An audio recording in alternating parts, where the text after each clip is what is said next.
Most businesses get their lead magnet very, very wrong. There is two purposes of your lead magnet. As soon as an algorithm changes, you no longer have control. We are bringing people into our owned media being our list. How can you make a lead magnet that actually generates high quality leads? Don't just give and ghost. Once you have this mapped out, then you can understand the most crucial point.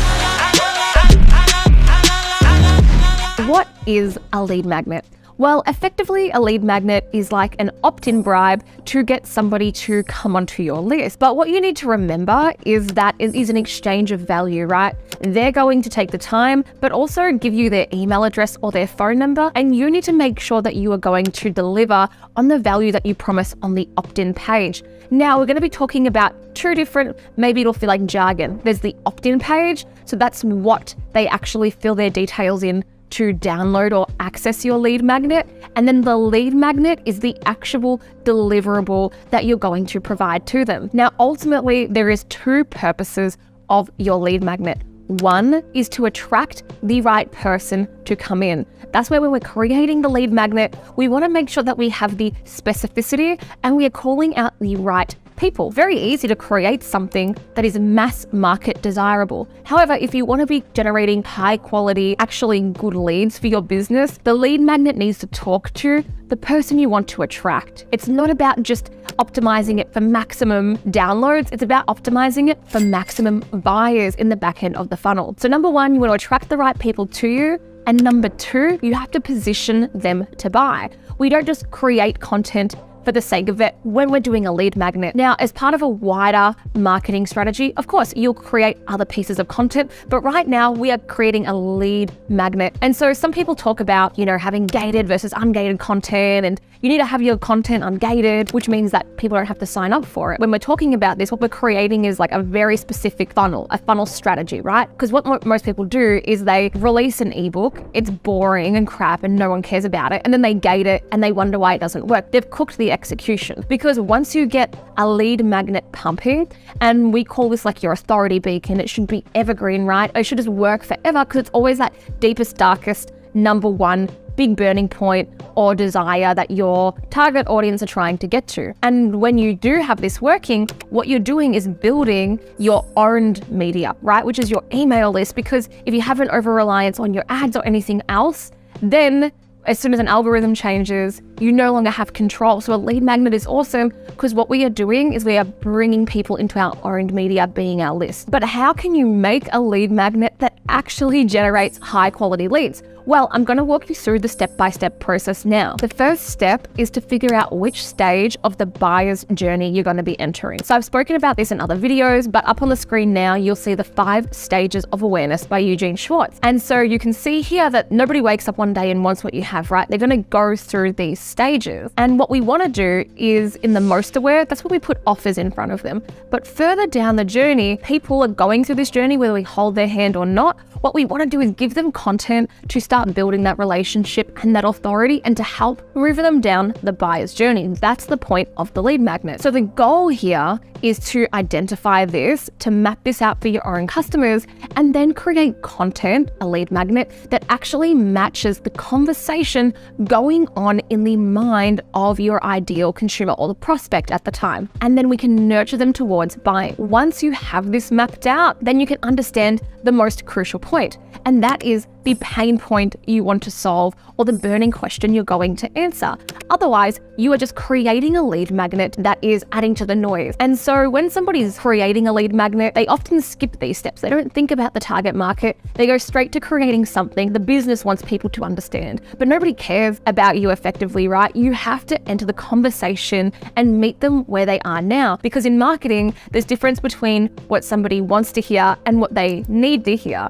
And you have this curse of knowledge where you're like, you just want to vomit information at them and feature spew and give them all of this stuff, but they need to go on a journey to come to the conclusion and to actually properly identify their problem depending where they are in that buyer's journey. And you'll see an example up on the screen where this is a client's page of ours and we did a quiz for them. So they were a jewelry insurance, right? And you can imagine, like when we mapped out the buyer's journey, when people actually think about their engagement ring insurance, it's right down the other end. But where else could we meet them in their journey and start to build that relationship and build out helpful content? Well, for this client, we started creating a quiz because the big question that the man would often have is, how much is it going to cost to get this engagement ring and what should I buy? So that's the type of content we made. And then we could nurture them into becoming a lead, and we could build what we knew they were going to be buyers, right? And we had all the data around people purchasing rings. Or another example here up on screen that we had is for a client, a SaaS client called Raffle. And so when we were creating the lead magnet, we wanted to have something that solves specific problems.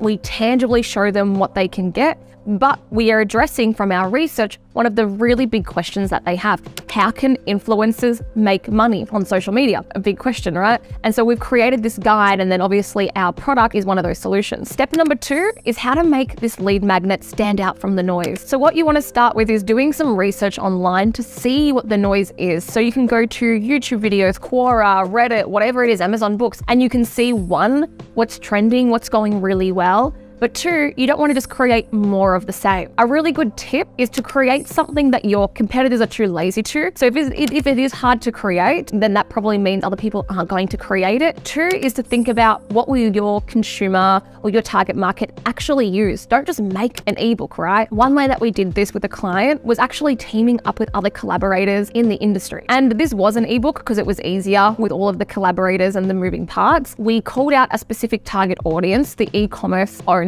We had a team of experts. The 6th expert was the CEO of the company that we were working for. And then these collaborators could share it across their network as well. So once you've done this and you understand the strategy, right, now we can get into the what, the execution. A lot of people jump to this stage without actually thinking about the why and what they're actually doing. Why are they doing it? They just start making a lead magnet. And so it's important to remember, a lead magnet does not equal an ebook. Your lead magnet can be coupons, webinars, case studies, discounts, free tools, templates, quizzes, video series, whatever it is. It needs to match to how your target audience actually likes to learn and something that they're going to do. Because getting them to download it is just one part. The second part is getting them to engage with it so you can actually position yourself as an authority. So think about, how do they like to consume information? What do they use day to day? For example, you're going after a media buyer, make them an Excel template to solve a problem that they have. Because you want to think about, how can you create something they'll actually use, and how can you create something or splinter off from your major offering maybe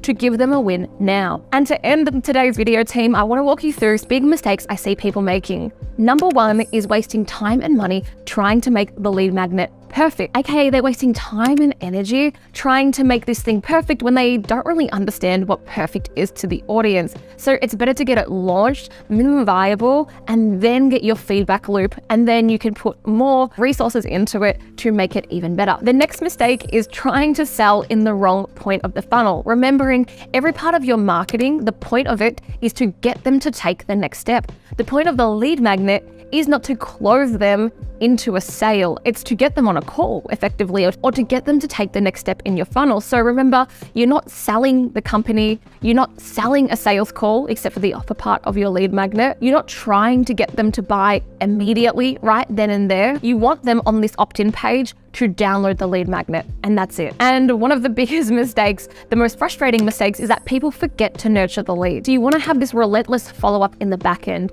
Don't just give and ghost. And finally, you want to avoid solving a problem, but not an urgent one. So remembering the difference between painkiller and a vitamin, right? We want to be going after those painkiller problems. Or the other problem is offering a generic promise that's not for your target market. So you're either going to have a really low conversion rate, or you could have a really high one, but you're pulling in the wrong people. One of the biggest blunders you can make is weak content that doesn't deliver on the promise. So don't get all hypey on your opt-in page and then have a really underwhelming lead magnet. So team, I hope this helps to guide you on your lead magnet creation. Do you already have an opt-in page or a lead magnet and you want some tips to help it convert better?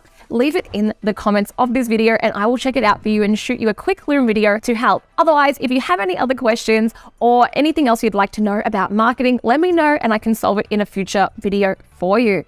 Again, thank you so much, and if you enjoyed this, make sure that you like and subscribe, and I will catch you on the next one.